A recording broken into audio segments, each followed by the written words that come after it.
Shalom Ouvracha, mes chers amis. Il faut apprendre à ressentir le shefa, c'est-à-dire les inspirations qu'on a d'Akadosh Baruch Hu, qu'on reçoit d'en haut. Nous sommes à la parashat Pinchas.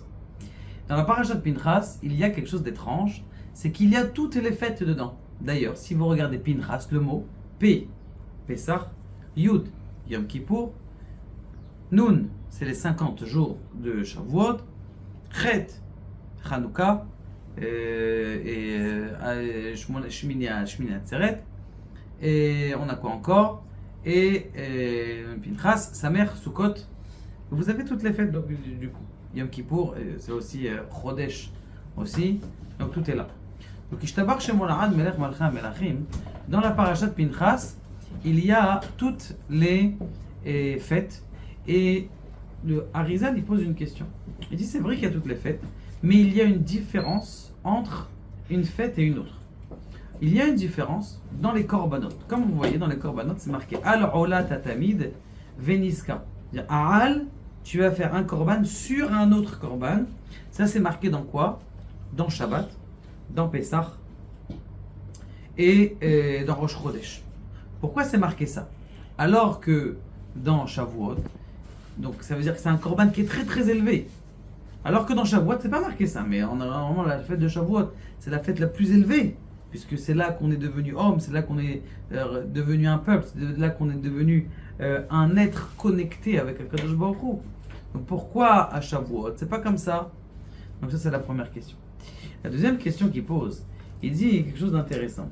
Il dit que, en vrai on voit souvent dans les korbanot, c'est marqué ta'asé ou ta'asé, tu vas faire, ou ça sera fait.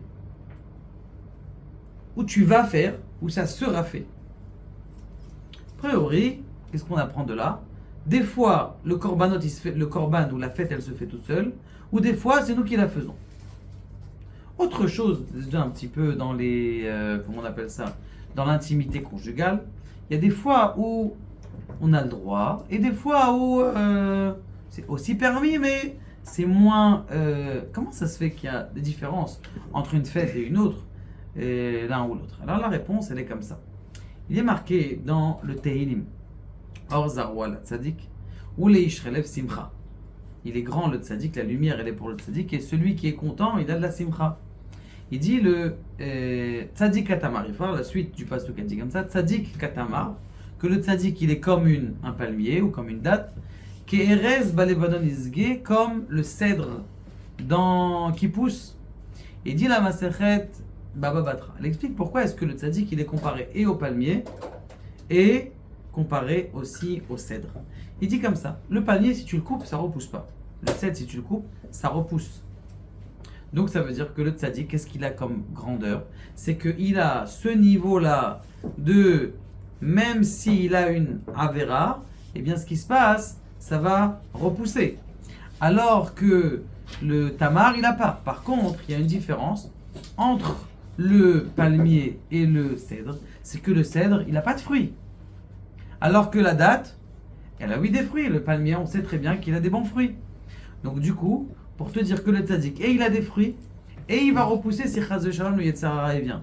Autre chose, le cèdre c'est un arbre immense, le palmier c'est un arbre immense, et quand le Yetzer Hara il arrive, quand le voleur il arrive pour aller prendre des fruits, et ben il va se faire quoi? Il va se faire repérer tout de suite. C'est la raison pour laquelle on compare le tzaddik à un palmier qui donne des dattes. Maintenant ce qui se passe, c'est qu'il y a quelque chose de très spécial à l'intérieur de la date. Est-ce que vous avez remarqué que le noyau de la date, il est différent des autres fruits? Qu'est-ce qu'il a? Il a un côté où c'est bombé et il a un côté où c'est fendu. Il dit que dans la Torah, il y a quelque chose d'extraordinaire. C'est qu'on doit apprendre à donner. Tenu oz l'Elohim, donner à Dieu, donner de la force à Dieu, donner de la force à Kadosh Baruch Hu de pouvoir vous donner. Et il y a des moments où tu dois recevoir. Pitrou li pitro shal machat, ouvrez-moi le chat d'une aiguille, je vous ouvrirai. Ça veut dire que Kadosh Baruch Hu, grâce au fait que toi tu as ouvert une petite chat d'une aiguille, bien Kadosh Baruch Hu va déferler sur toi un grand, comment on appelle ça, un grand flux, comme la porte d'une salle de mariage, une grande salle. Donc là, c'est bidouque la même chose sur comment on appelle ça, sur le noyau. Il y a celui qui donne, le mâle, et il y a la fente, c'est quoi? Ça fait référence à la femelle. La même chose dans notre vie de tous les jours. Tous les jours, on donne et on reçoit. Et c'est ce qu'on avait dit au début. Il y a un moment où on est actif et un moment où on est passif. Un moment où on est mâle, où on est femelle. D'ailleurs, c'est marqué dans Masachet Baba Batra, Ashrei mi shekol banav, Ashrei mi shekol banav zecharim. Heureux celui que tous ces garçons, ils sont mâles. Pourquoi tous ces garçons, ils sont mâles? Forcément. Il dit non, il y a des garçons qui sont comme ça. Ils sont, aujourd'hui en plus, c'est encore plus. Les garçons qui ils sont pas énergétiques, ils ont pas envie de. Oh, ça va, un petit peu fainéant comme ça. Justement, Banav Zecharim, que ces enfants, ils vont au devant des choses. Maintenant, ce qui se passe, on revient à notre histoire. On avait dit comment ça se fait que des fois, c'est marqué Terrassé, le korban il va se faire, et des fois Tarassé. Eh bien, c'est exactement la même chose. Il y a des fois où le korban, ou la fête, la shpad, la fête, elle vient toute seule. Comme par exemple, à Pessah. À Pessah, la shpad, la fête, elle vient toute seule. À Shavuot, la shpad, l'influence de la fête, elle vient toute seule. D'ailleurs, c'est des jours où la connexion entre l'homme et la femme ne doit pas se faire. Parce que c'est tout seul. C'est pas interdit, mais c'est pas extra. Par contre, à Shabbat, que là, c'est toi qui amène la Kedusha. C'est toi qui fais venir la Kedusha du Shabbat. J'ai entendu un beau Kiddush extraordinaire hier. Il a dit, à Shabbat, moi je demande à Kadosh Baruch Hu, la tchouktchouka l'echvot Shabbat, le hummus l'echvot Shabbat, la pkaila l'echvot Shabbat, la dafina l'echvot Shabbat. Il dit, moi je demande encore une autre chose. Shabbat l'echvot Shabbat. Shabbat l'echvot Shabbat, ça veut dire quoi?